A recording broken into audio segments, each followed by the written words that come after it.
The Constitution provides President can declare a state of emergency in two circumstances. Now I believe Gambia security is at risk for invasion. He has it right.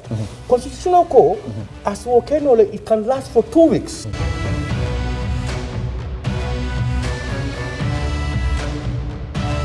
Yéen ñëpp gis ngeen ne dañu oote ne nañ ànd soppi nguur gi fi nekkoon loolu pexe la parti yi bokkuñu xalaat bokkuñu jubluwaay lii pexe la rek pour génnee ngu réew ci loxo benn nit te jubluwaay bi mooy won ne fexe nag nit ñi moom réew mi ne nañu ànd ci xel ñu tabaxaat réew mi.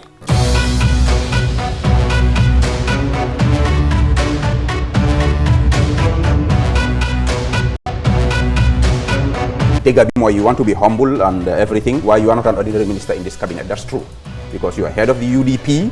You are like a father figure to most of the. It's the fact. Whether mom accept or not, so the point is, because of that prominence bigga am. The Barrow def la de consult or legi yow ya de yobu ay nit ci Barrow pour mu appoint lolu moy lacté dal li mo am. President Adama dafa am mandate. Because Gambians choose. Ne na liggéey réew mi. mu tànn ay nit ñu liggéey ak moom man ci ñooñ la bokka ma ngi liggéey ak moom ngaje ko ande mela ay mul ay tiñarol minke Gambia jang mul ka wole tan ka foko APRC fananda do tiñaro tola alle mustade le so ka APRC ta kala image de da kotenge isaje fo Gambia no kotenge si la parti ni na kotenge no yalo say you are putting me in a funny position mul ka fo do kam do ni fa de ko bita jahanda ni kala tay ko kala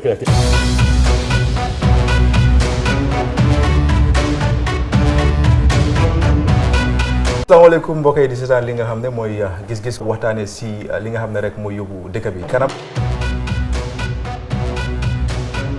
The Constitution provides President can declare a state of emergency in two circumstances. Now I believe Gambia security is at risk for invasion. He has it right. Constitutional as it can last for 2 weeks.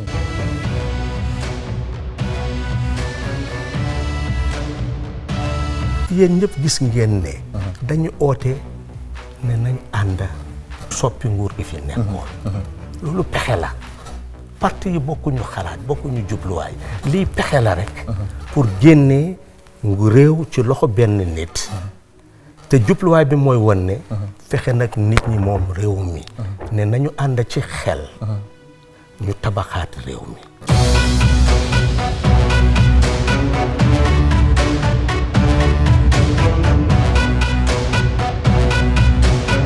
You want to be humble and everything. Why you are not an ordinary minister in this cabinet? That's true, because you are head of the UDP.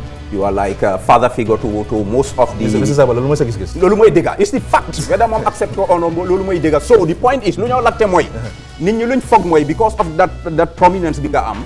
The Barrow def la de consult or legi yow ya de yobu ay nit ci Barrow pour mu appoint lolu moy lacté dal li mo am. President Adama dafa am mandate. Because Gambians choose. Ne na liggéey réew mi. mu tànn ay nit ñu liggéey ak moom man ci ñooñ la bokka ma ngi liggéey ak moom ngaje ko ande mela ay mul ay tiñarol minke Gambia jang mul ka wole tan ka foko APRC fananda do tiñaro tola alle mustade le so ka APRC ta kala image de da kotenge isaje fo Gambia no kotenge si la parti ni na kotenge no yalo say you are putting me in a funny position mul ka fo do kam do ni fa de ko bita jahanda ni kala tay ko kala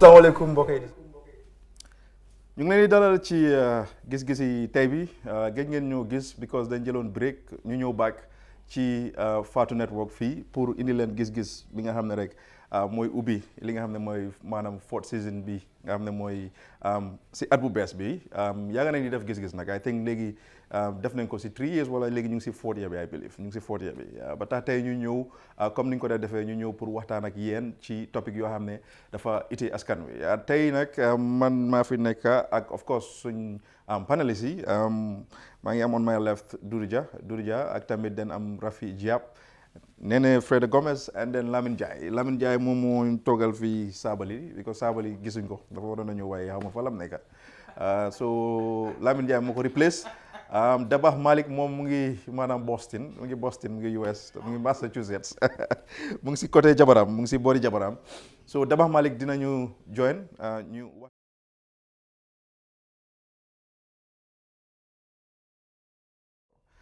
right now ñu ngi gis just recently ñu ngi gis Adama Barrow moom mi président yi dëkk bi mu am event boo xam ne mu ngi ko defoon ci stadium bi ba tax ñu bëri ñu ngi si doon coow di wax because of li nga xam ne mooy Covid ñu ngi wax ne Gambia government bi nekkuñ di jël serious measures wala nekkuñ di wone exemple boo xam ne nit ñi war nañoo roy ci gaay ba tax nag fu mu nekk nii gis nañ ne cases yaa ngi gën a dem up am nañ more than 4,000 cases loo xam ne dafa maanaam risky pour destination Gambia because Gambia dëkk bu ndaw la compared to Sénégal ñu ngi gis tam yeneen events yoo xam ne ñu ngi still am na benn boo xam ne currently mu ngi war a am event tey loolu yëpp dañ siy waxtaanee ñu maanaam faram-fàcce seet naka la ñoo come up with solutions and then si kanam tamit dinañ open lines yi maybe dina jël 4 calls or 5 calls gars yi call participate ci li nga xam ne mooy topic bi like every episode dinañ bëgg a di def loolu noonu Doudou Dia dama start ak yow ñu ngi gis recently political parties yu bëri ñu ngi am events of course but different events ñii yaa ngi dem di meet nit yoo xam ne dañ leen di sensitize about certain things ñeneen yaa ngi génn pour maanaam jaay seen political party recently ñu gis Adama Barrow stadium mu ngi fa def benn jotaay boo xam ne nii ñu bëri ngi ñëw stadium bi fees ñu si bëri soluñ max moom si boppam soluñ max nit ñu bëri dañ ko ñaawtal muy Gambien si yow boo gisee loolu politicien nga of course panelist nga on gis-gis lan moo ñëw sa xel first jërëjëf Ansu di nuyu seetaankat yi surtout ñu am ne soppe gis-gis lañ di nuyu tam dalal suma naataango yi fi nekk di am mbégte ak kontaante ne programme bi ñëwaat na li nga laaj am na solo torop parce que li lembee àddina bi la képp ku wax Covid-19 rek ñu xam ne mbas la boo xam ne tële na ñëpp wala tële na ñu bari saa yu nekk rek suñoo wax mooy kees yi mu ngee yokk li ma bëgg a wax mooy amul benn dëkk bu confirm ay case misaal mu ne 5 cases lañ am te yokkuwut case daal su xasee am dafa yokk loolu ñëpp nañ ko nangu li ko yokka nag tam ci nit ñi la nekka mooy ñàkk a jël matuwaay yi nga wax ni waaye daf dee jafe torop nga dajale mbooloo nga ne ku nekk ci ñoom li nga bëgg a loolu la ñoo def maa ngi wax rek ci launching bu happen ci NPP man pour wax la dëgga nanguñu woon kenn duga loolu di nga sanitize sa loxo yi ba pare di nga sol masque waaye nit ki su duggee ba ci biir nag génnee ko ñeneen ñi doo leen mën a forcer loolu foog ñu nangu ko foofu li moo wone mooy am na ñoo xam ne nanguñu fi mbas bi wala ñeneen ñi matuwaay yuñ ci war a jëluñ ko seriously waaye pour wax la dëgg ñoom ñu ngi doon wóor kuñ gis soluñ masque ñu ne la ana sa masque soo waxee amut ñu génnee bu es jox la man suma bot may na ma loolu kon li ma bëgg a wax mooy ñoom jël nañ seen kéemtalaay kàttan liñ ci def pour nit ñi taxaw ci waaye am na ñoo xam ne daal bëgguñ koo def lu ñoo wax rek mooy ndax jotaay boobu waroon naa am si jamono buñ nekk nii xëj na foofu la xel di utee dina am ñu ne waa war naa am ñi ñu ne waruta am ku nekk si fu mu sukkandeku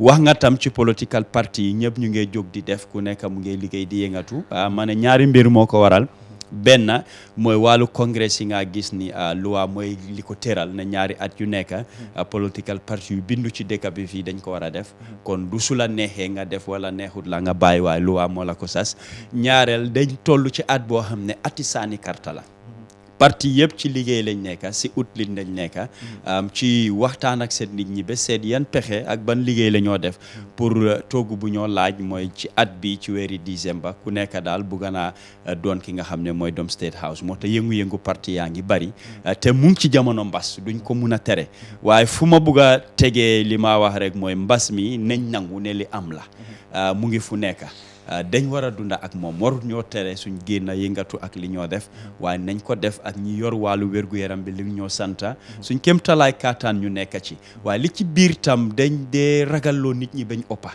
dañ fi tiital nit ñi bañ oppa lu bari fuñ ko teg man li ma wax mooy àggu fa buñ gis ne dafa tàggoo léegi mu dem amoon na jamono dama joxe exemple rek malaria amutoon depuis mu ñëw nuyoo dugga suñ biir ñibbiwut feebar yi soj noonu la diabetes noonu la AIDS cancer ak yeneen jàngoro donte du ñàkk ñu ngi isi li ko xee di ko saafaral te suñ ay nit ñi si àddina bi ñu ngi dee ci feebar yooyu kon nit ki mu dee ci Covid-19 it is normal warut a tere ne am na ñu bari ñuy dee rek léegi kenn du génn a këram kon nañ wecci xalaat bi ñoo def ci nit ñi ak ragal bu ëppa bi ñu dunda ak moom jël suñ matuwaay ok dinañ ñëw si si loolu dinaa ñëwaat si yow back am Rafi sa gis-gis ci government bi ñu nekk di handle situation bi muy Covid bi.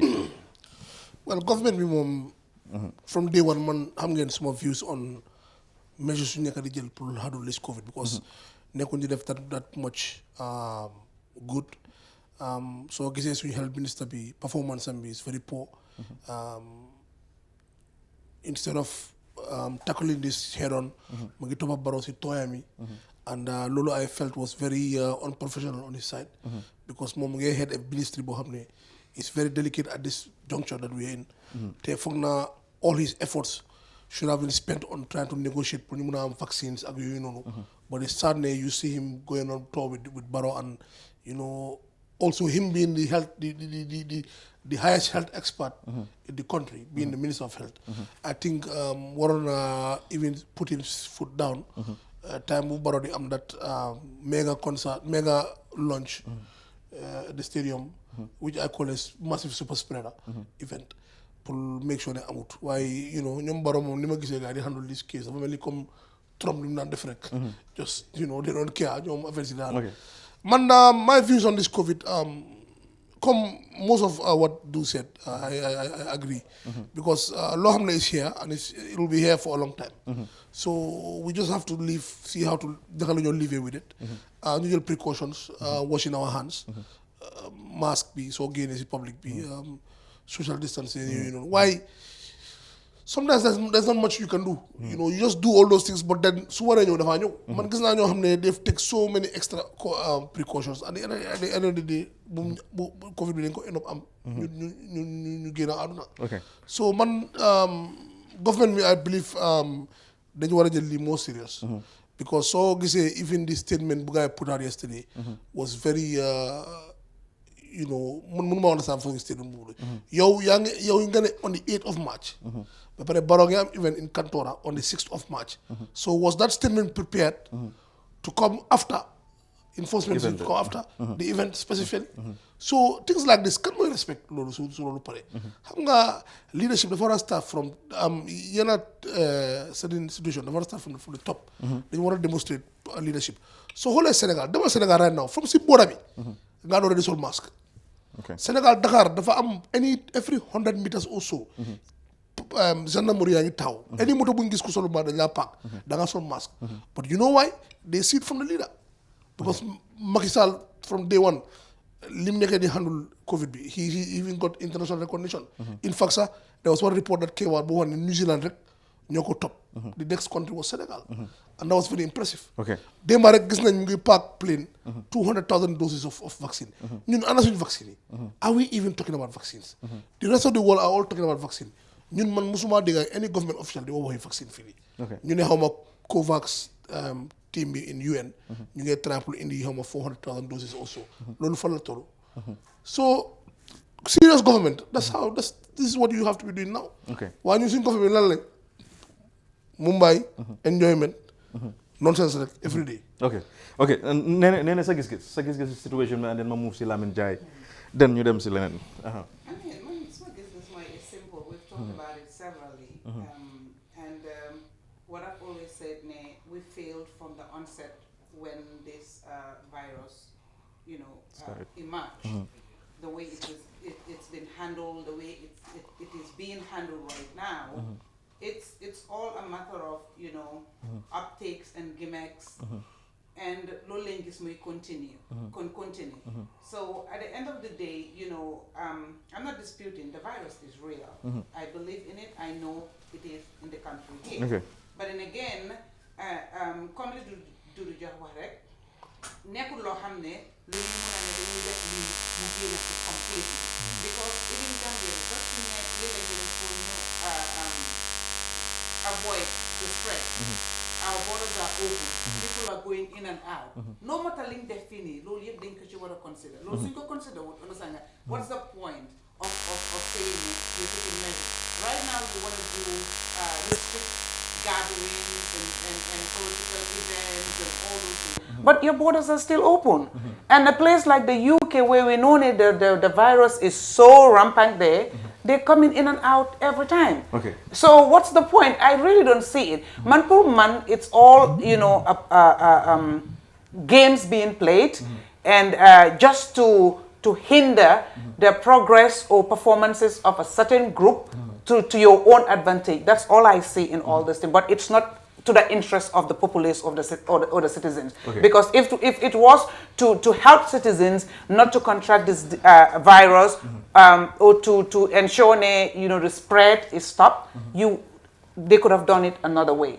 All those events that, because again, xam nga ñun comme li ma dee wax rek sooy nekk xaleel sa yaay di la wax ne bul def li waaye koo gis moom mu ngi koo def at the end of the day soo demoon ba believe ne warloo ko def sa da ngaa demandé ok moom mu ngi koo def moom mi nekk man lan moo tax man du ma ko def you would want to also try it.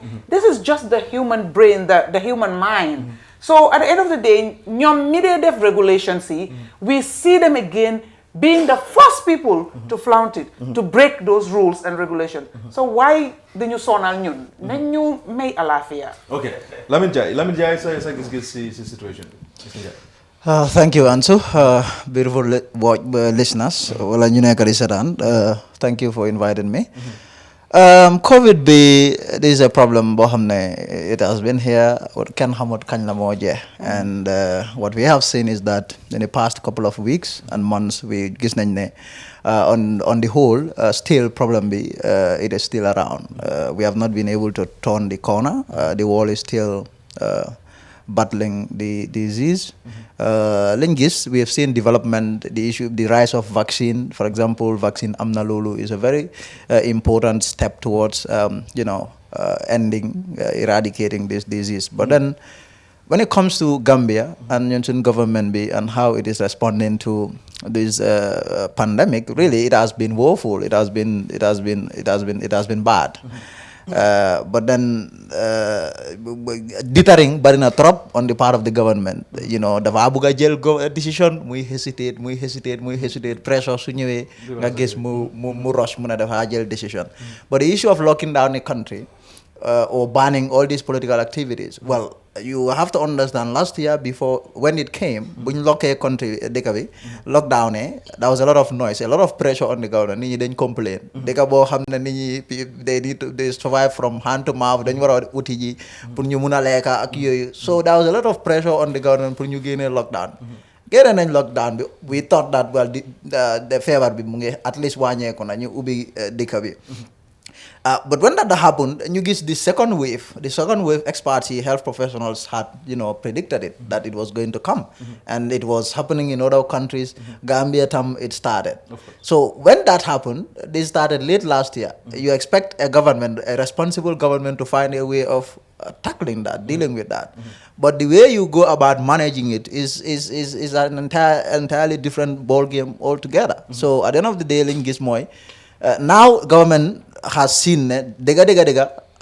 The second wave is coming and it is getting serious. People are dying. More and more people are getting sick. But you have to also understand that attitude has always been a problem since at the start.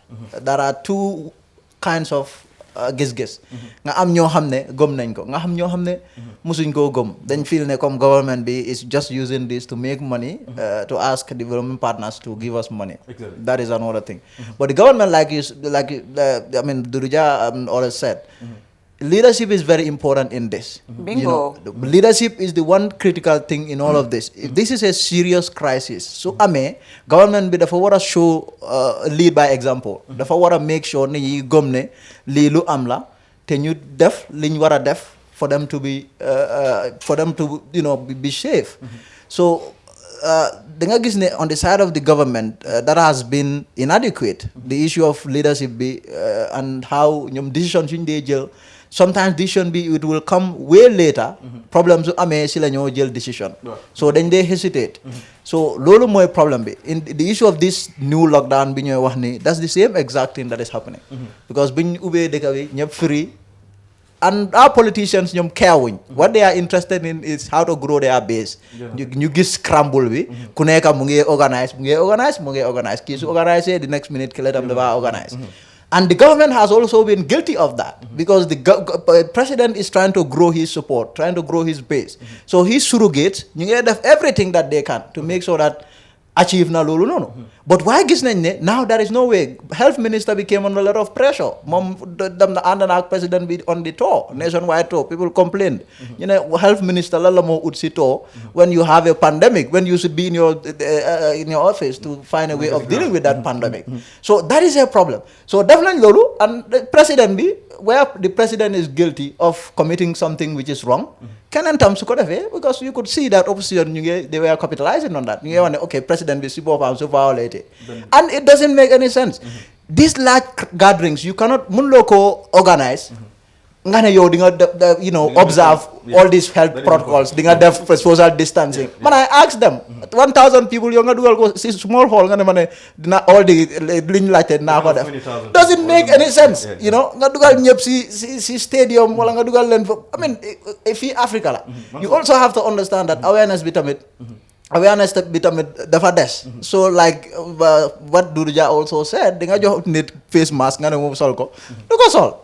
Of course, but then this lockdown, buñ propose ni or wala buñ plan ni, I mean, why not now?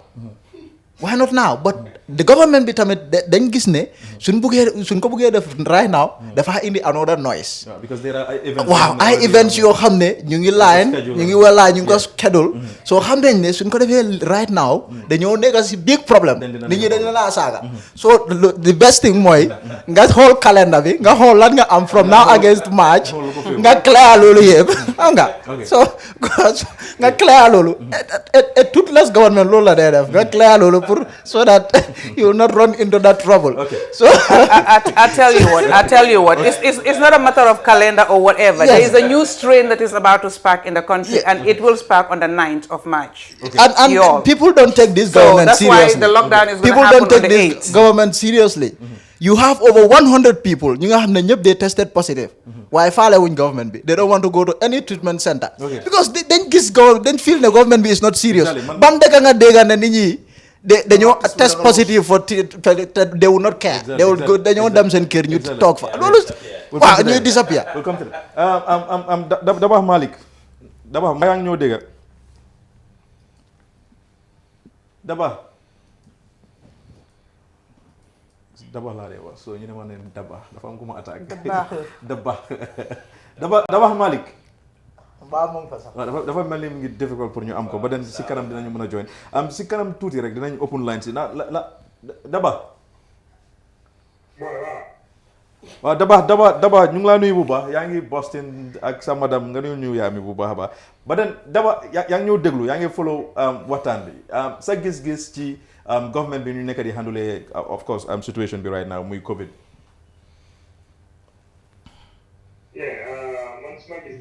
I think they need more firm leadership and strategic decisions. Jël ko without ñu xool lan mooy nekk wala mooy arrêté.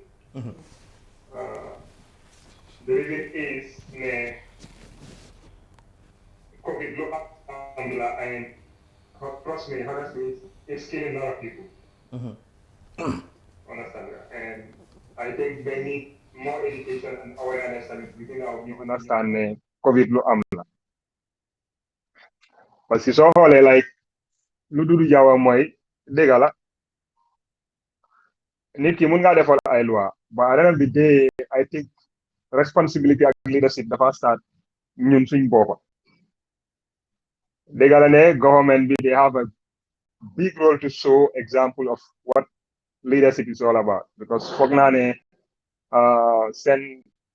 because man duma jël government bi ak NPP I think there are two different entities under the law waaye comme ne president bi the head of the government moom mooy the head of NPP I think it was very much important ne guys seen event bu gaay am si stadium bi gaay dañ ko doon put on hold parce que lu tax comme lu Dudu Jawa la mun ngaa def all the requisite preparations pour nit yi cope with the situation but dëgg bi mooy ne fu more than 1,000 people war a nekk or more than 500 people foofu mënuloo faa def social distance mënuloo make sure ne nit yi ñëpp sol nañ masque mënuloo make sure ne nit yi duñ joxante loxo mënuloo make sure ne nit yi duñ tisooli So long as mënuloo guarantee loolu I think it was important that ñu stop that event.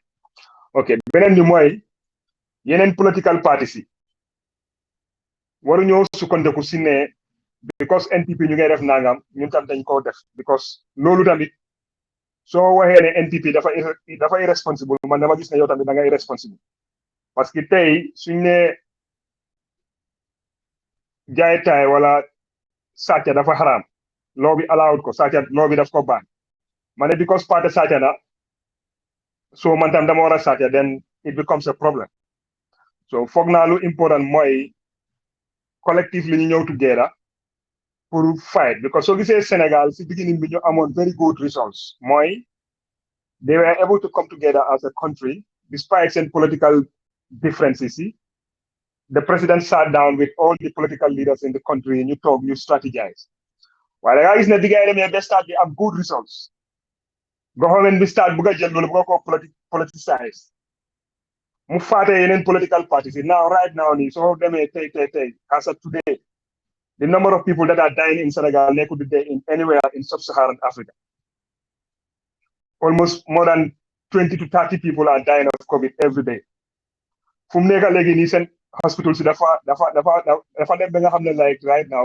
mënuñoo accommoder nit so now what they do is soo amee COVID dañ la nga toog kër gars yi di la check di la call ak yooyu di la toppatoo understand so dëgg la am nañ isi nañ the dose vaccination bi waaye vaccination bi man dama foog ne like dañ ko isi for political reasons but not strategic parce que soo xoolee tey soo defee sondage Sénégal almost 90 to 95% of the population amuñ trust amuñ gom-gom pour jël vaccine bi so which means the population wasn't prepared mentally ak ñu understand lan moo nekk njëriñi vaccine bi so coming back to Gambia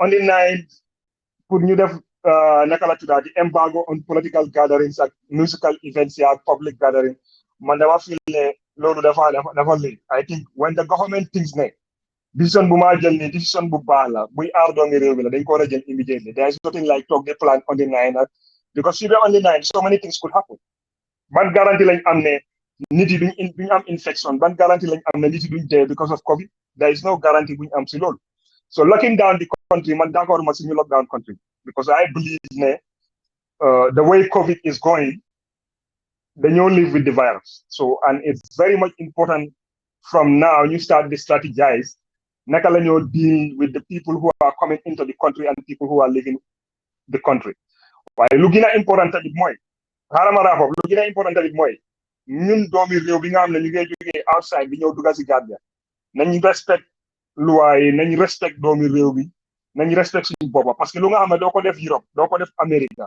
bul ñëw Gambia nga ko jéem a emphasize di ko def foofu even though in Europe and America sometimes lu ñoo gis noonu in Gambia you see in those developed countries waaye foog naa suñ culture si ak suñ situation si ñoo bokk parce que ñun dañ dee live close knit society lañ dëkka foo xam ne like benn nit mën ngaa dëkka 30 people in the same household so loolu is more exposing than in the west fu nga xam ne like yow kenn mën ngaa dëkka ak sa family so loolu laa amoon man li ma su regards to that ok d'abord dinaa ñëw si yow jos nekka foofu noonu am naka dudu fu mu nekk nii ñu ngi xam ne election bi mu ngi fast approaching I mean anytime soon I think December am 4th or 5th exactly loolu la time boobu la war a nekk period boobu noonu but let's say government bi su ñëwee ñu def seen lockdown bi and then ñu gis ne numbers yi ñaanuma ko but then wéccute nekku di am lan nga foog ne boobu stratégie la government bi war a jël pour mun a make sure ne affaire yi na flexible to a point political parties yi dinañ mun a go ahead with their events ba pare tamit cases yi duñ dem up and then tamit duñ shift election bi because it is very possible ne mun nañ ko shift sa gis-gis on this loolu doon na loo xam ne ki jiite waree fam la moo war a jël matuwaay pour naka la moo fexe ba ñun mi nekk fi ci réew mi ñu dunda ak li am matuwaay ñu mun koo matal benn ki nga xam ne moo jiite wàllu wér-gu-yaram di Minister of Health pour wax la dëgga liggéeyam ñu bari kontaanuñ ci dañ gis ne dafa des dañ gis ne dafa des si ban anam tey yan jumtuwaay lañ am yan bagage lañ am ci wàllu wér-gu-yaram pour yi fi Covid dégga lañ cee am ndax woon nañ ñu gis wax naa ko ci ay waxtaan yu bari nit ki bët lim gis dina ko góom te dafa dalal xel ne jàngoro la feebar la du mun a ñàkk su ma dalee daal béréb bii lañ maa yóbbu am na ay bagage am na ay docteur ñu ngi am ay garab lii ak lii la ñoo def kon nit ñi duñ ko ragal niñ ko ragalee yaakaar dafa am waaye loolu tey dafa manqué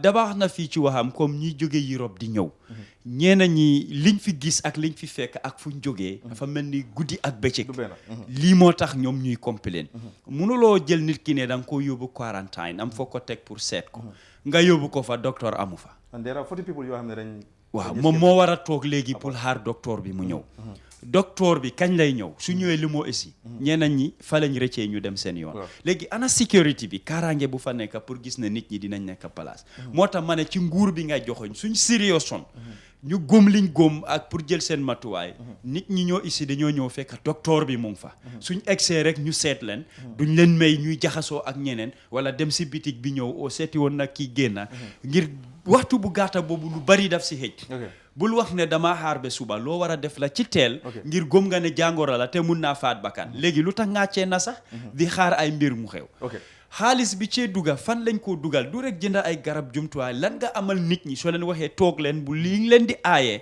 liñ daan am munuñ ko amaat yëpp waaye lan nga leen di jox ñu gis ne dégg la de nga am tuuti moo gën doo am dara comme lu ñu wax rek sagari mbaxana moo gën boppi neen lii tam nguur bi gisuñ si benn matuwaay même pour waxtaan ak nit ñi di leen leeralal ñoom lu ñoo def mooy génn a joxe update am nañ 15 cases yu ees ñaar faatu na su weesee loolu lan nga dee dégga lu ñoo leeral nit ñi di leen ci jàngal comme yow ban stratégie nga foog mooy loolu la nekk di la ban stratégie exactly au mécanisme la government bi war a use pour mun a make sure ne lii suy dem up and then elections yaa ngay jot ñu mun a allow political parties go ahead with their plans waaw foofu mooy comme li ma wax rek ci wér-gu-yaram bi foog nga jox nit ñi hope li dalal seen xel ne di nga mun a jànkuwanteeg ak li fi nekk loolu benn la parce que soo xee ne nit ñi jël leen matuwaay ñun fuñ focus rek mooy solal masque raxasal sa loxo ngeen sori wante ndax loolu doy na ndax noonu lañ koo déggee ñu ngi ko def suñ biir kër yi amu fa suñ la waxee dégga ñi sol masque yëpp ci mbedda bi la néew na nga dem nit fekk ko këram mu sol masque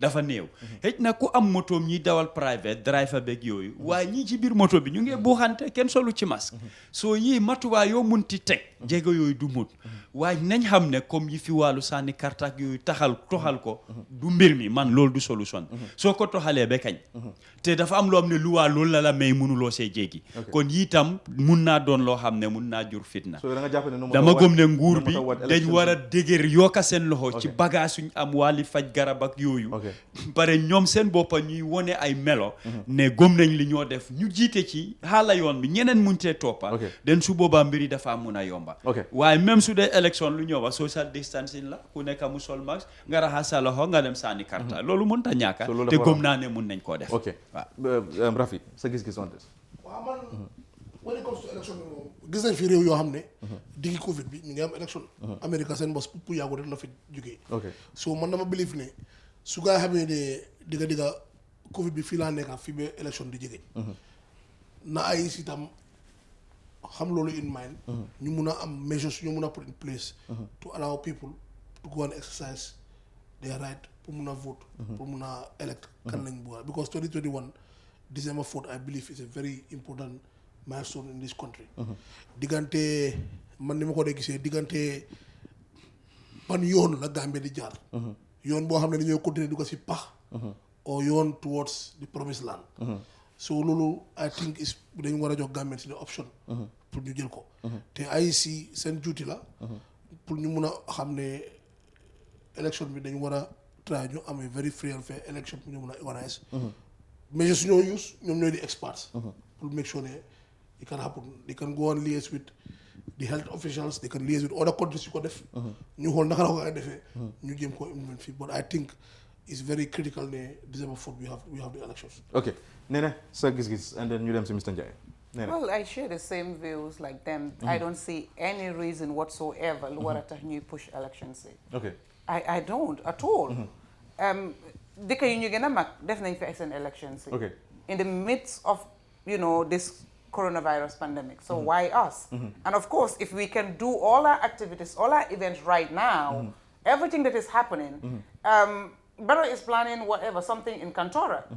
So if he can do that, why not elections? Okay. So let's not be selfish. Okay. Loo xam ne man keena la moo njëriñ mun naa nekka waaye loo xam ne dafaa njëriñ askan bi yëpp ma ut naka laa ko ut ay gàllankoor yi ma cee teg ba nga xam ne du xew xam nga so loolu la ñu war a bàyyi it should hold it must hold and we all need to ensure ne we put all hands on deck put pressure on whoever pressure needs to be put on ensure ne election say hold. Okay, Mr. Jai, sa gis-gis and then you don't say Daba, then you open line, say allow a few people you call.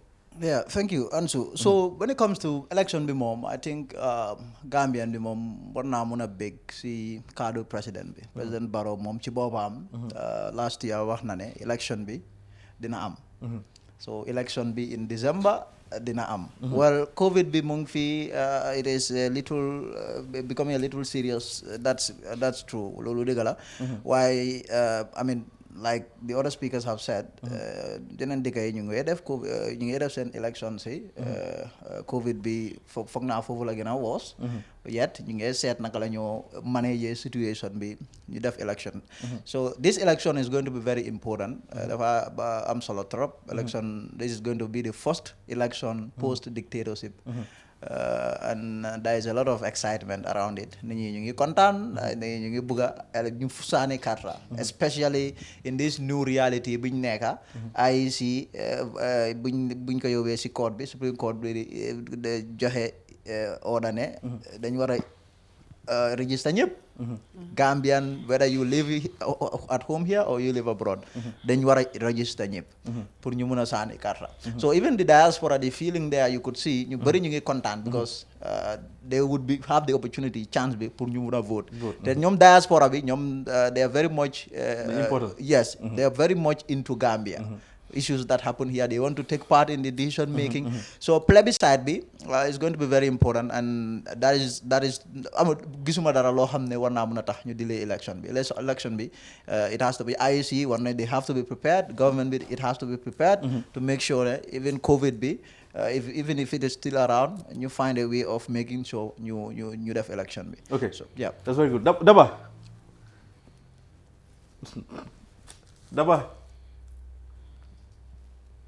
Dabah Malik, sa gis-gis on this. Lan mooy sa gis-gis ci lii. Man suma gis-gis mooy ne I think Gambia needs to have a fixed Republican calendar. You know, because I think last election and this election has given us the opportunity for you make December 4th a fixed date for our presidential elections every 5 years. So Malima gis mooy ne election bi dafa war a happen. Dëgg la COVID lañ nekk, but I think we can take all precautionary measures to make sure the process we go through, and then Gambians have a voice to decide who leads the country. And I think COVID or without COVID, we should be able to organize elections and move on. Parce que suñ ko waree move right now dafa isuwaat daf ñoo dugalaat si another deadlock parce que foog ñu strategize to come up with a national unity government buy operate o ñu am naka la ko mën a waatee président buy oversee the period bu nga xam ne nii like dinañ mën a am elections.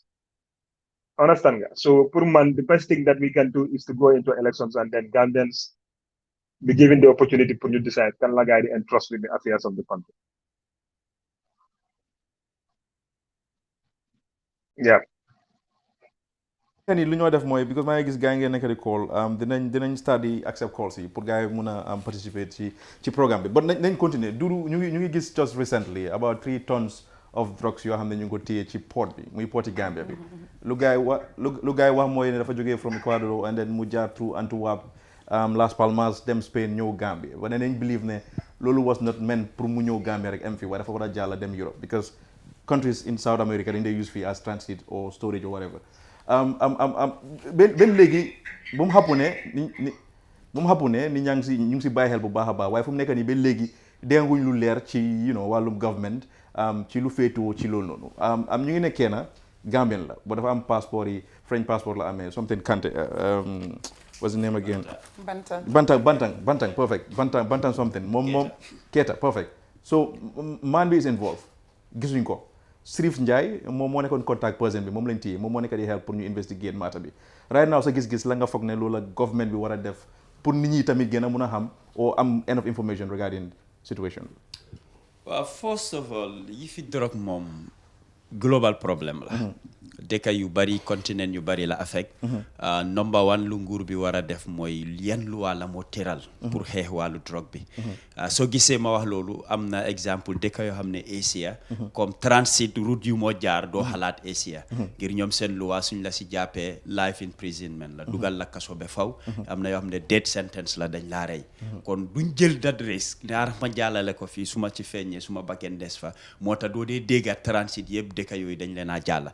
waaye su fekkee ne yow ci wàllu luwaa am nga ñoo xam ne dañ oyof torop soo defee jël xaalis jox leen rek lu bari dafa jàlla li ci ëppa dëkk yooyu lañ ko dee jaarale foog ñu nangu ne global problème la waaye matuwaayam li ci njëkka mooy nga jël si very tough laws loo xam ne doo ko foyee mooy mun a tax ñu bari dellu ci gannaaw ñeneen ñi nag dinañ jël di risque waaye koo ci jàppatam doo ko bàyyi mu dem loolu benn la ñaar xibaar dafa war dee leer comme lu mel nii periodically waxtu ak waxtu nguur bi waroon na di oo journaliste yi taskati xibaar yi doo feeñal yëpp parce que ba tey yaa ngee gestu am na looy ut waaye am na yenn laaj ak tontu am ne waruta mun a ñàkk yenn information foog nga jox ko public bi di leen update mooy dalal seen xel ba fu case bi di jeexee su mu demee ba mattam yëpp dafa war a génn a leer kiñ ci tuumaloon bokk ci nga setal ko ñi ci bokk nga ne ñii la den beneen li ci tegu mooy liñ jàppa drogue bi ci boppam du lu ñoo noba dañ ko war di génnee yaaxa ko mooy dalal xel yi ne lii mu dugg na ci réew mi waa yaaxu na waaye soo ko dencee ay warehouse ku mel ni man ma yoot demaat génnee ko dem jaay ko feneen kon li ñoo xeex drogue du fi jóg te li ci ëppal loolu la ngir xaalis bu bari moo ci dugga ay millions yi dala ci nga ci mun a am kon loolu soo ko yaaxee millions yooyu yëpp mooy tax mu deñ waaye fekk soo ko nangoo ci man denca ko keneen sàcca ko mu dem jox ko keneen muy wóor kon loolu xeex bi du jeex kon nguur bi na bàyyi xel ok a political party like UDP maa ngi gis because soo xoolee affaire yi ñu ne award bi is about $88 million gaa ngee wax ne it is quite unfortunate ne lii this is not the first time muy happen ci port bi so yow sa gis-gis ak sa gestu yow fooguloo ne there are individuals yoo xam ne ñu ngi liggéey ci port bi and then ñoom tam they part of this waaw so internally soo déggee njëlbeen ma ne la luwaa yu ñoo teg ngir ci port bi du container yëpp lañ dee ibbi di seet mboolem bagage bu fa nekk foog ñu waxante dëgg am na dañ dee ibbi xool nii rek ñu tëj bàyyi mu jaala léegi su fa dorog nekkee dem na waaye léegi nga am xel ñaar ne bii moom du demee noonu nañ génnee yëpp seet tey misaal suñ tegee luwaa boo xam ne container bu ñëw lu fa munti nekka dinañ ko seet duñ bàyyi dara même port bu fa nekka dañ ko ibbi su boobaa luwaa boobu dina taxaw pour xeex yi fi dorog léegi des na ci ki ko moom ne lii si Dudu Jala jóge ok Dudu Jala garaawut bàyyil mu jàlla lii daal Lamine Ndiaye moo ko moom nga ne Lamine Ndiaye yaay foog ñu seet bagage am kon xeex boobu dafaa des moo tax ma ne luwaa dañ ci war a dëgër bu baax waaye soo buggee seet bu kii bàyyi bu kële xeex bi dina yàgga torop parce que drogue foo ko fogee wut fa la dee jaar ok Rafi waaw agree naa ak Dudu especially point bu mu wax ne government lu mel nii dañ war di always am periodic time boo xam ne ñoo bugg di ñëw di wax askan bi fan la seen investigation tollu yes if something is on investigation doo reveal everything because that's not where things are done waaye ànduma si lu mu wax ne pour continuer bu nekk la ñoo ubbi because loolu moom dafa loolu moom pot bi moom doxaat sa kon because lu nekk random la war a nekk wante man lu ma analyser lii is very simple that amount of drugs balaa ko kaateel yi di am fit o seen xel mu dal ne mun nañ koo indi Gambia xamal ne container yoo xam ne ñëwoon nañ fi before jaar na because that amount of drugs kenn du ko jël sa first time run nga ne danga ko indi Gambia xëy na most likely container yi ñëw nañ te bii soo gisee gaa téye ko du ñun suñu liggéey fii de yes the drug enforcement agency ñu ngi def seen liggéey we have to commend them because they are putting their lives on the line trying to serve this country wante there was a tip off from Interpol. Interpol ñoo doon track shipment bi. moo tax bu mu ñëwee fii ñu mun koo identify but I can tell you. if Interpol wasn't involved 95% chance container boobu dafa ñëw fii dugga fii te kenn du ci am dara. wala sax lu si gën a sàttam mooy bii du benn yoon. am na yeneen yu fi téye woon. fan la investigation yu tollu. lan mooy outcome bi. is there anyone kuñ jël. you know it's so sad with this administration. the major things has been happening here in this country. passport saga bi ñëw na fi. toog naa fi ma wax leen ko ma ne leen dara du si génn. because the people who are involved are on top te dara du si génn. lan moo si génn dara. you know the sense of impunity bu nekk ne happen si dëkk bi dafa garaaw te jëga drogue nag. ma wax la ko any dëkk bu mu dugga. defu si dara dëkk bu daf day eno bi yaaxu gis nañ fi Bissau not long ago it was a drug haven. there were illegal landing strips yu fa nekkoon yoo xam ne plane yi dañ daan jógee South America yow di land di wàccee drugs yi. but how did that country end up. Bissau after dafa over yaaxu. and until now they are trying to recover from that soo demee Colombia. nga xool drogue lu mu def si dëkk boobu noonu. léegi la ngaa doon di recover sax soo ñun muñ toog fii ñuy caaxaan ba suñu dëkk bi ñoo nekk ay narco state. ok because loolu su amee si dëkk rek. problème mooy am te whether we like it or not there is a massive drug use right now in the Senegambia area right now in Kololi area. There are a lot of youths that are using hard drugs now. Beyond that. si right now nii te fan la drugs yooyu di jógee. drugs yooyu noonu or na ma ne yu dee ñooy rawale nii. because xool bu gaa téye nii right now sax. how sure are we ne that amount of kilos yu ñëw benn lee mu fa. how sure are we ne affaire si nekkuñ di ko dawale sax di ko jaay internally. because right now soo demee Sénégal bi ak Kololi area there so much cocaine around. whether you know it or not. fii fu mu nekk nii suñu youth si they are all using cocaine right now. te there is nobody doing anything about it. so nañ si serious buñ caaxaane lii ba pare lii wan dina tax ba nga xam ne léegi. anybody kuy jógee Gambia di dem Europe dañ la extra charge. container yu fay jógee itam dañ la extra charge because dañoo yow designate Gambia as a narco state. te loolu suñ ko defee rek dinañu affect internationally si trade ak si travelling. so these people should really take this serious. and get to the bottom of it. and seet naka la ñu mun a defee lii ba nga xam ne international community will have trust in the system we have there because the system we have here is very very lax. ok nee na sa gis-gis na ñu move to Lamine Jai Daba and then ñu uyu calls yaa ngi bëri suma gis-gis mooy I want to borrow Lamine's earlier words. It's all boils down to failed leadership. because li ci kaw bu réglé wul li ci toppa all the way to the ground du mën a réglé. At the end of the day, I mean, maguma mag boobu noonu waaye tamit nekkuma xale bu ndaw. waaye musuma dégg this amount of drug being busted in our ports. Okay? Comme li Dudu Jack doon wax every container ñu check la and all that thing. I remember I brought in a container coming home from America. I paid for scanning when a scanning machine was not working, but they took my money. And the container was not scanned. So, you understand? What is the machine supposed to be doing? Because again, if you have a scanning machine, then you're able to scan every container that leaves. You don't have to do the spot check. Ubibi. What they say you the spot check, the ubibi baby, because they don't have the capacity. For ubi everything else. But if you have the technology, the machines, then you're able to do your job properly. You charge people for something that is not even in existence.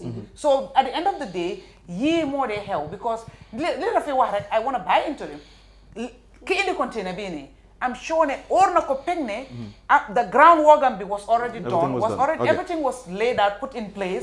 But I'm just saying the audacity to say I will bring it to that country.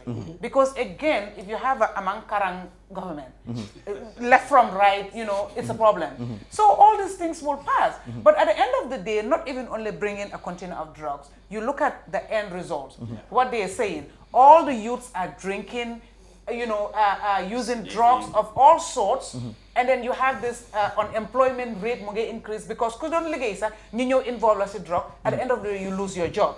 Couldn't them school you involve in drugs, you cannot continue education. So limoy different unemployment rate increase, people losing their mind. When you go to Tanka, you see people there, you wonder like, how come this person is like that? But look at how do dara use a substance Antanuko. Exactly. Mu just behave in a certain way, and then dofna. You down and you campama, you pengola, and the end of you. Yep, look waral my things like this in the illicit substance in it. And then it's not controlled because again, you know, live social media member benanyar rek boko sete beset am na some element of truth. I saw an article where they say where the container was apparently it has been moved to another location. Why? Why? The last I checked was investigations are ongoing. And the Made follow Ben Suare. Every other day or every day, okay, day 10, no word. Day 15, no word. Why has nobody addressed that yet? Something as huge as that. Nobody has said what. It has not been addressed from the authorities. Why? What is the interest? What is their take on it? What hand do they have in it? Because nit ki su nekkee ne amuloo si loxo te feel nga ne luy yaxa la te yow bëgguloo luy yaxa di nga ci jóg nga wax ci. Because it's just right from the onset, you come and give a statement, okay, this has happened, we're doing investigations. As time goes on, you inform, update people. But none of that is happening. Okay. So at the end of the day, I think people, when they come here and start speculating, okay, government, I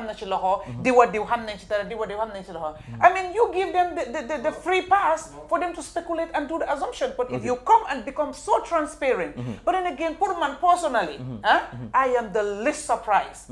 I expect to ñaata investigations lañ fi am starting bi government bi ñëwee depuis Faraba Bantan lan lañ ci jógee Zippo ñu ñëw naka lañ ko doxatee Jaane commission boobu moom ñu ne def nañ white paper boobu moom nañ ci def loo ne kuma bu am day kuma bu amul bàyyi moo ci xew at least def nañ ci dara I mean so many commission investigation government bi aka ñoo gaaw si set up panel pour investigate so results yaa di nekk problem exactly ba pare dara at the end of the day dafaa ñëw ba certain time rek it's like water under the bridge kenn du ci waxati dara so loolu ba kañ at the end of the day ñi commit crime bi o ñi nga xam ne their business is to do wrong things xam nañ ne buñ ko defee dara du ci génn because ay investigation la rek tëjuñ ci kenn ni ko la rafet waxee passport scandale bi you know fishery scandale bi Moustapha Dabo right Moustapha Dabo ñaata you know moom fana moom rek laa xam si Gambie fii kon xam ne investigative journalist la te the guy will put so much effort and resources and time in investigating things but what comes out of it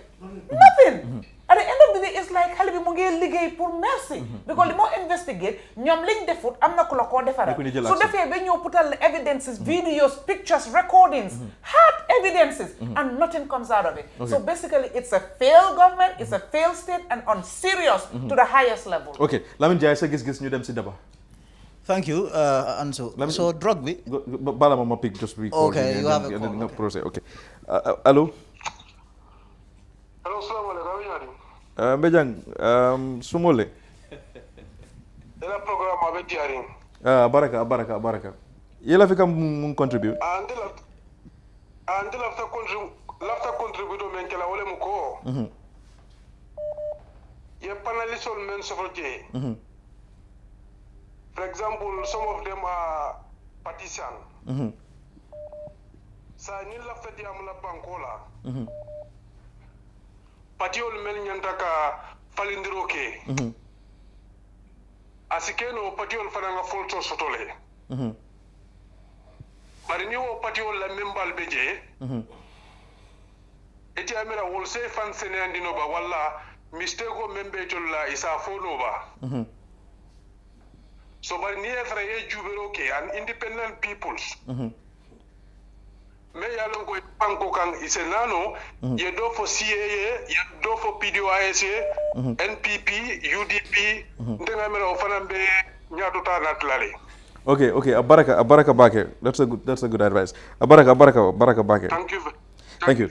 So I think it's important because I'm not nobody ñu nekk di ma wax lii but they don't understand because man ko doon wax kenn just yesterday it is impossible pour nga am Gambian boo xam ne is not supporting a political party loolu is impossible and then invite ma ñii from political parties dama leen invite as independent people at that particular time then after si la gars yi ñëw join party I hope ne moom dina dégg lu ma wax nii mënu ma ko wax in Mandinka but then yes so Lam Jai sa gis-gis and then maa ngi moderate so I know how to handle things here. Just go ahead, Mr. Jack. When it comes to the drug issue, drug mom dafa nekk loo xam ne neexuta here. It's a very, very, very difficult industry to deal with anywhere in the world. Because ñu si dee nekka most of the time there are people that are connected, people that are very powerful. And in most cases, if you go to Mexico and other countries, you will realize that very powerful government officials in New Delhi, mayors, government heads of government, presidency, exactly. If you come to small Gambia, you have NDLEAG, ñom lañ task pour ñu xex drug bi, but these people don't have the capacity. You have very professional people in that agency. ñi nga xam ne they are committed to the fight against drugs in this country. But when it comes to this fight, leadership, the people that are right at the top, ñoo gën a am importance, because these are the people ñi nga xam ne ñoo war a jël décision. Xale yi moom suñu liggéeyee, for example, NDLEA ji ñoo ñu fa nekk xale lañ. The director answers to who? The interior minister. The interior minister has a boss. But those officials, the people that they deal with, is the issue here. Can Hamud, who are these people? Whether they have a hand in what is called drugs. If they have a hand in there, so it becomes very difficult for young people, director of intelligence, for example, at the NEA, ñi nga xam ne ñoo nekk di drug bi, ñoo dee defar reports and everything. Sometimes it will even be difficult who to trust in government when it comes to drugs. Even your bosses, pour nga trust leen sax mun naa jafe. For you to go to your boss and say, okay, this is what we have been uncovered, because you don't know who you are dealing with. You have people in this country, these are not government officials, they are not of it, but these are people, just private citizens. They are amul number plate. Amul number plate, they will get that privilege. So the hands of the NDLEAG would be tied in some instances. Some of these people, you don't know who they hobnob with, who they rub shoulders with, they dealer. So that is where the problem of leadership comes. When it comes to drug, President Bimon, what does talk State House? Okay, they want to now buy NDLEAG, new deficit. No! When it comes to drug, it doesn't work like that, because these people, to make sure to put a definitive stop to this problem. You have to lead. But if you want to fall back and say, okay, dama xaar xale ñu def seen investigation pare ñu isil mako. Xamuloo xale bi su pare investigation kan la ko jox. Koku ak kana de communicate, koku ak kana de liggéey, you don't know. So xëj na bala report bi di éga ci yow sax, report bi def tampat bi def. Of course. So dina sabotage xeex bi yëpp. So and for example, when it comes to the issue of Duru Jalim doon wax pour ñuy update nit ñi ñuy update nit ñi di waxtaan ak journalists yi about how far they've gone in terms of the investigation. Sometimes also it can be very difficult, because sometimes yenn operation lañ dee nekka duñ dee bëgg a wax at that time, because mun naa yaaxa that operation, because man I know sources in there. Go ahead. And for example, if you have their operatives in Senegal, just hold on, because I am 100 missed calls. Of course. So why am I pick me at least? Hello. You can take the calls. 100.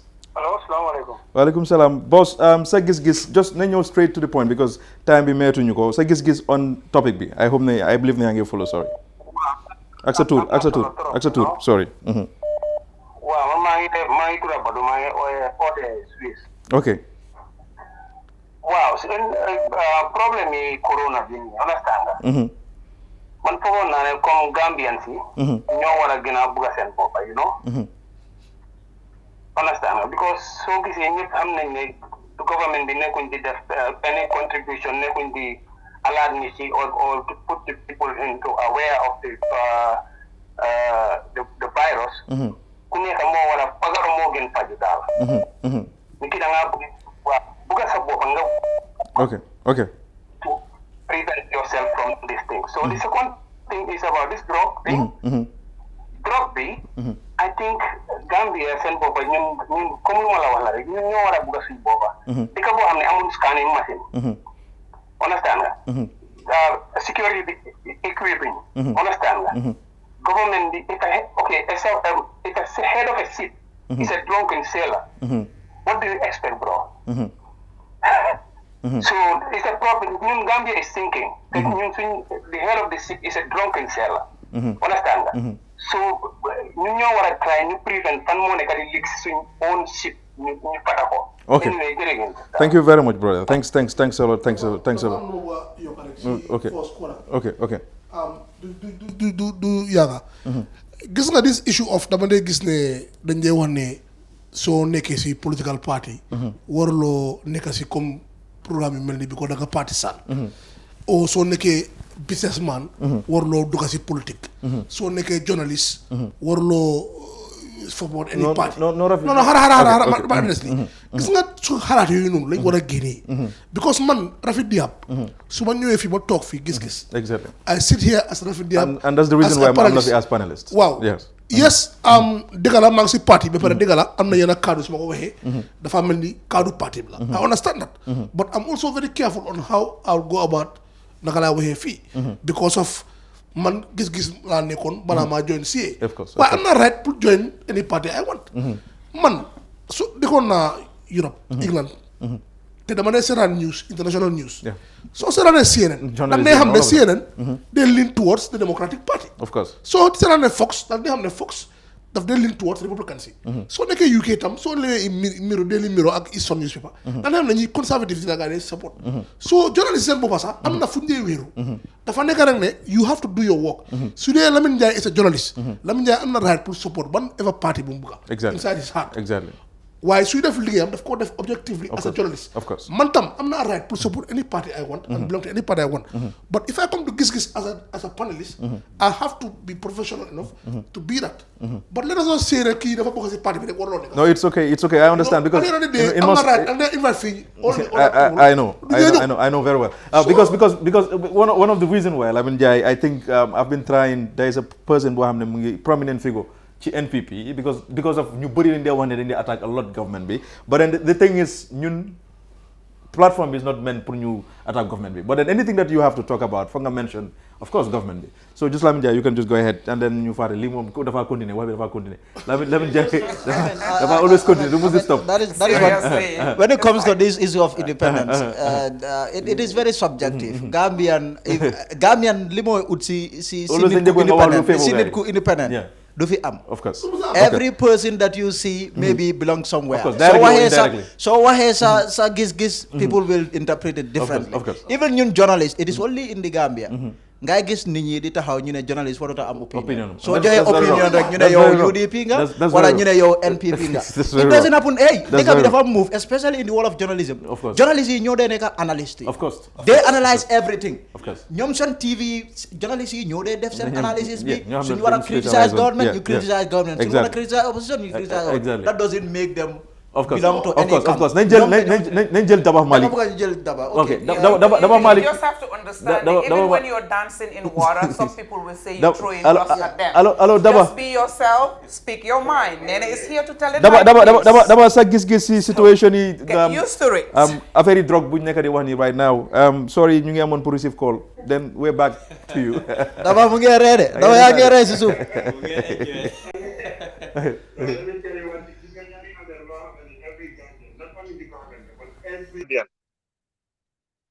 needs to collectively come together and you find Lulu. Number one is corruption and number two more drugs. Giving out drugs. Boy, cartel si then you is more than even government. Pablo Escobar, when he died, he was worth $30 billion. So Koku mun na moo ñëw mu jënd a complete government machinery fay leen xaalis boo xam ne ñooñu musuñoo gis loolu seen àdduna. I'm not ruling out ne people in government or people in high authority may not know or may not get involved.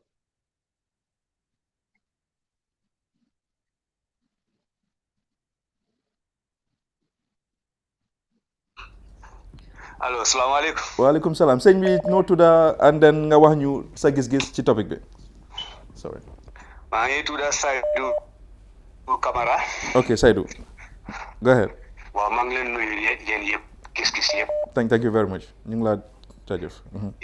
waaw naka gis nga li ñëw wax si naka conflict li nit ñi di naka complain about conflict bi. seen gars yi foofu duñ ko dee gis.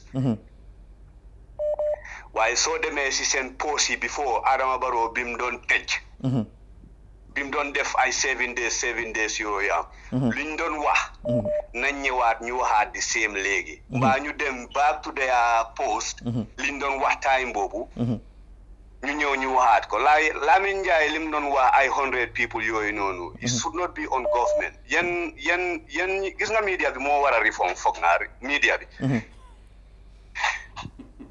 media su reformé rek everything dafa baax Gambia soo checkee Lamin Njie li moo wax 100 nit ñoonu xaw ma ñu taw mu ngi ko def si kaw government bi noonu gis nga ñooñu fiñ jógee noonu fiñ jógee dëkkay fiñ jógee foofu police yi jiro police yi du leen def too parce que suñ ne tëjee rek ñëppa dee tëj ba pare bu yooyu yëpp ak seen famille ak seen doom yi dañ dee nekk seen pukus yu ndaw yi si biir Europe fii waaye ñu dem Gambia ñu taw ba pare yéen media bi foofu ok bro bàyyi ma dogal la Lamin Njie lu ma wax gis nga if you're looking things soo bëggee xool things into detail ñuy génn soo demee Europe ñun yëpp a travel man I've been to states ak how many countries in Europe any country bàyyi ma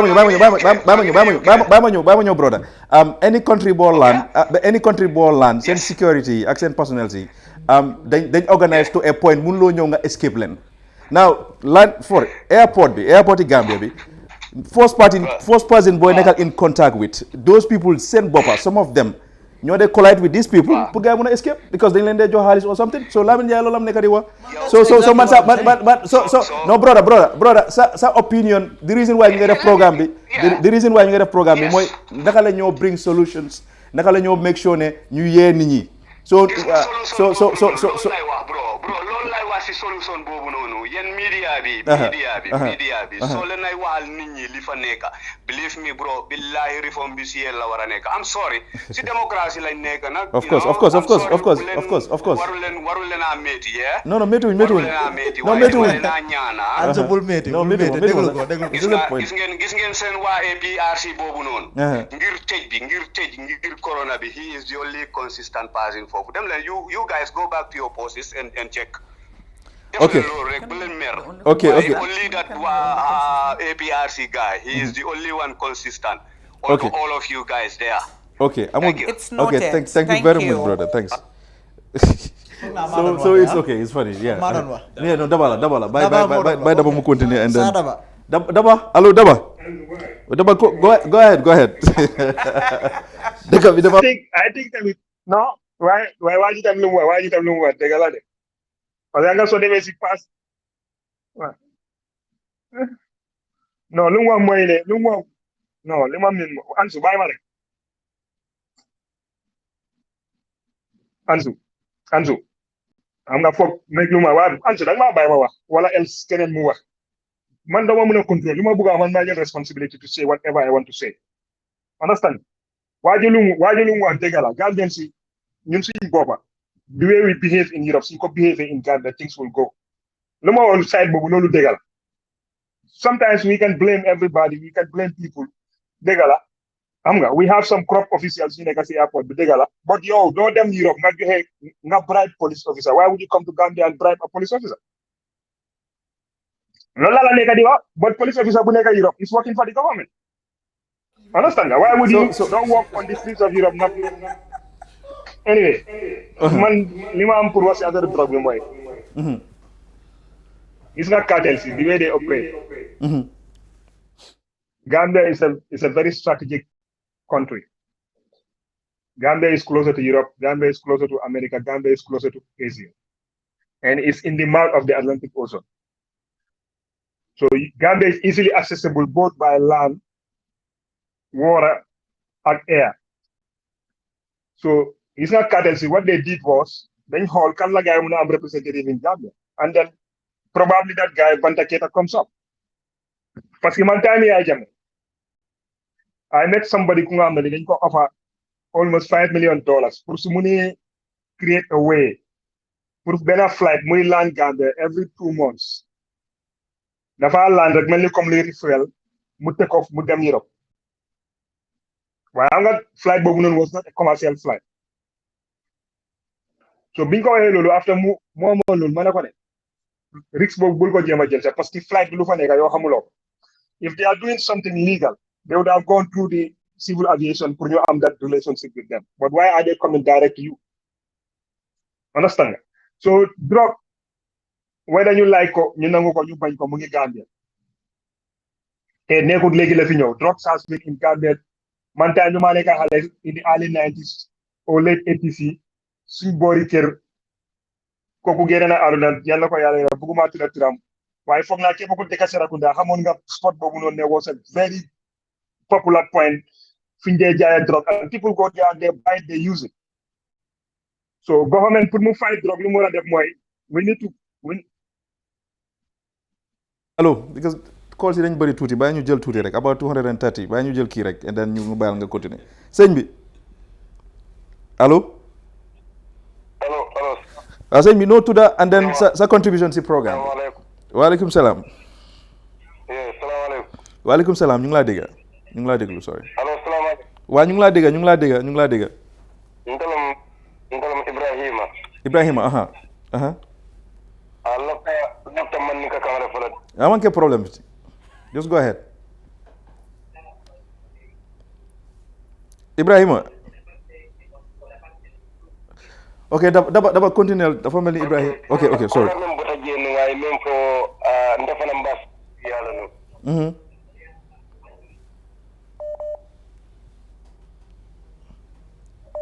ko la même bota jeni lokta sementu yalla okay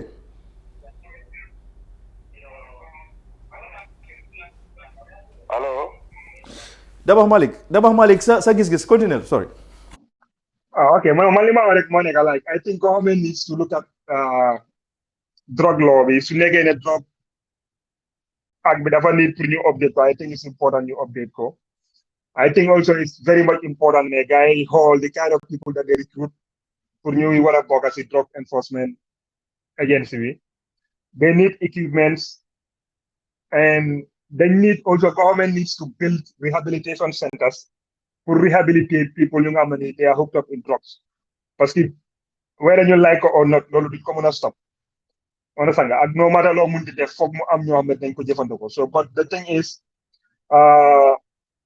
whether it's Interpol or Gambian drug agency ñoo jàppa container bi for me that's irrelevant because lu important mooy Gambia is part of a global community and they work together closely waaye lu important mooy na gars yi investigate those people who are responsible ñu jëli gars yi ñu prosecute la and then you set example and the easiest way they can do that moo nekk ñu jël number téléphone yi panta bi suñ ko xoolee dinañ xam ñan la waxal si tees yooyu noonu and they can go and pick all those people and then interrogate them su gars yi needee support internationally they can ask for help MI5 wala CIA bi wala anywhere else and those people will help. You call me and then because from the time we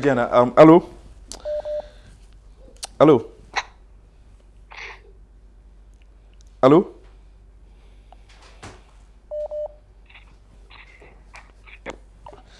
wow so from the family because doing wanna pick calls yep and then time be done like a Jenna so let me just pick this one hello quickly asalaamaaleykum ñu ngi naa leen plateforme bi yëpp.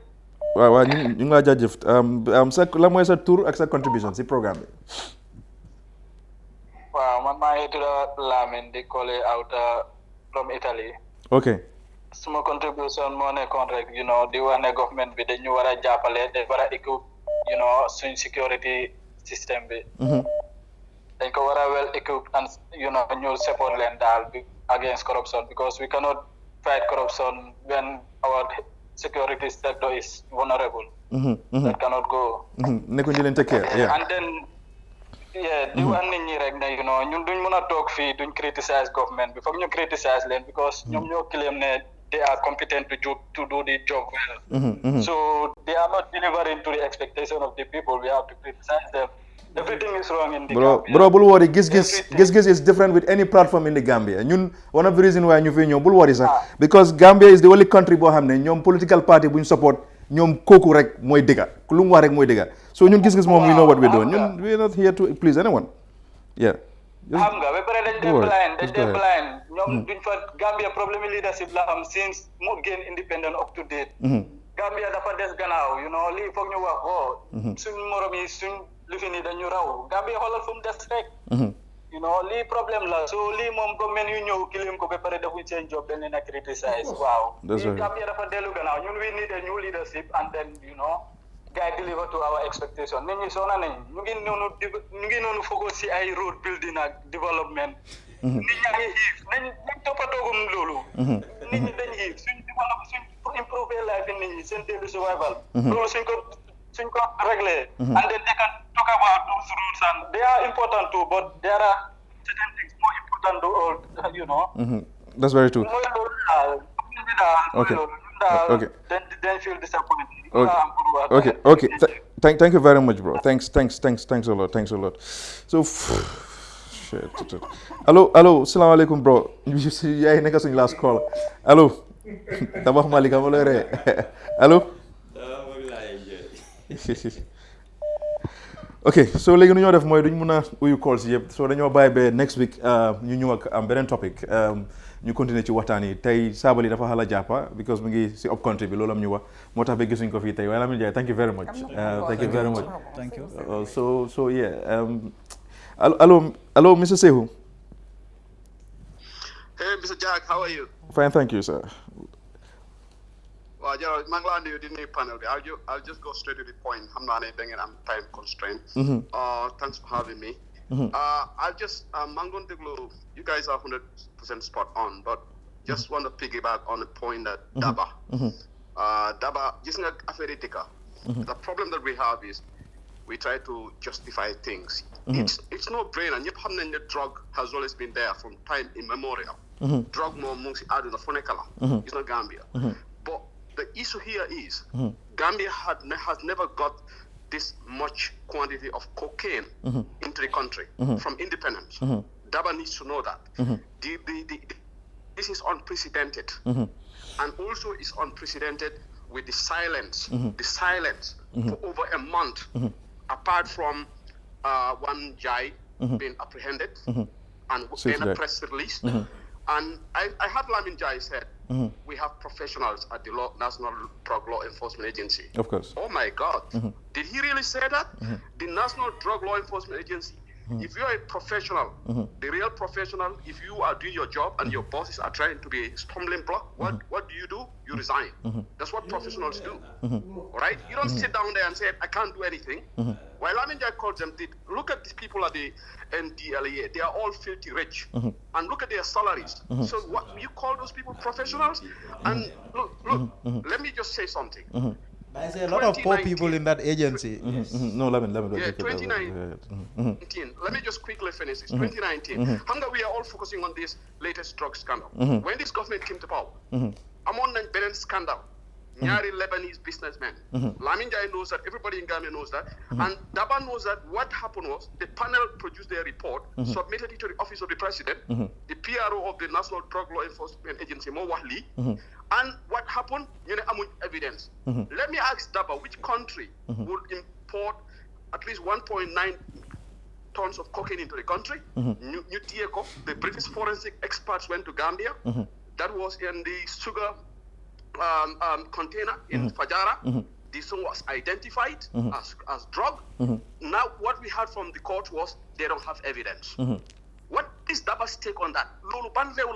Apart from Gambia, we always discuss the value up to the extent we have an incompetent government. That is only look. I can sit down here and list 5 areas or 7 areas that this government has failed completely. Apart from Sampa High schools that they boast about, infrastructure, on all institutionals, this government has failed. Repealment of the Public Order Act, the Anti-Corruption Commission, 0, all right? The issue of the draft constitution, 0, everything. The Jani Commission, 0. The TRRC is the what Fofla and Yakar. So all the institutional failures of the Freedom of Act information has not been done. Where have this government succeeded? And we have panelists here. You want to, okay, why let's lead up the whole world. It's like people are corrupt. And you said, yeah. Well, there are other corrupt people as well. What is wrong is wrong. Let us not try to validate these things on air And it doesn't serve the purpose of the Gambian people. Every little thing you want to validate it. I have a lot of respect for Daba, but the way he comes across, and I'm not singling him out. He has the right to support whoever he wants to support. But this government is grossly incompetent, and everybody knows it. Let me just stop there. Thank you, guys. Okay, so thank you very much. So fu mu nekk nii lu ñoo def mooy I think lu ñoo def rek mooy next week dinañ create more time and then dinañ def programme bi maybe 1 hour 30 minutes nga xam ne dañ mën a allow people to call and then you participate but then duñ allow comme let's say man du ma allow anybody mu call muy attack suma panelists yi I'm not going to allow that because in most cases ñi dañ dee sacrifice kenn fayut leen man fay ma leen butut so gars yi dañ dee ñëw fii non nee na bàyyi ma ñëw rek so gars yi dañ dee ñëw fii pour gars yi dañ dee ñëw volunteer pour den ñu joxe service bi nga xam ne contribute loolu la nit ñun luñ fi ñëw mooy pour ñu yee nit ñi wax leen lu nekk di xew ci dëkk bi nekkuñ fi pour benn political party in fact man I'm not going to allow that so let me just make that very clear. Mr. Njai, thank you very much. So next week, inshallah. Lamin Jack.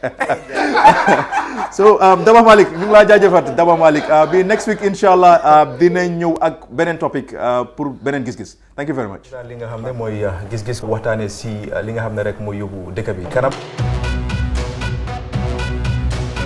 The Constitution provides President can declare a state of emergency in 2 circumstances. Now I believe Gambia security is at risk for invasion. He has a right. Constitutional as it can last for 2 weeks.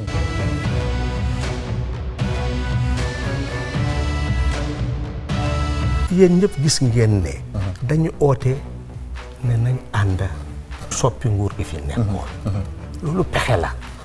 Parti yi bokkuñu xalaat bokkuñu jubluwaay lii pexe la rek pour génnee ngu réew ci loxo benn nit te jubluwaay bi mooy won ne fexe nag nit ñi moom réew mi ne nañu ànd ci xel ñu tabaxaat réew mi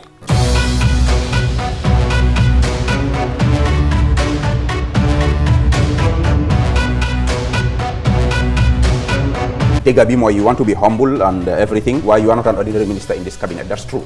Because you are head of the UDP, you are like a father figure to most of the... Mr. Saba, lolu moy sa gis-gis. Lolu moy dega. It's the fact. Whether mom accept or not, lolu moy dega. So the point is, lu ñaw lakte moy. Nit ñi luñ fogg moy because of that prominence bi nga am. The Barrow def la dee consult or léegi yow yaa dee yóbbu ay nit si Barrow pour mu appoint lolu moy lakte. Ndax lii moo am. President Adama dafa am mandate. Because Gambians choose. Ne na liggéey réew mi. Mu tànn ay nit ñu liggéey ak moom man ci ñooñu laa bokka maa ngi liggéey ak moom ngaje ko ande mela ay mol ay tiñarol minke Gambia jang mol ka woleta ka foko APRC fananda do tiñaro tola alle mu stade le so ka APRC ta kala image de da kotenge isaje fo gambenol kotenge si la pati ni la kotenge no yalo say you are putting me in a funny position ka fo do kam do ni fa de ko bita jahannam ni kala te ko kala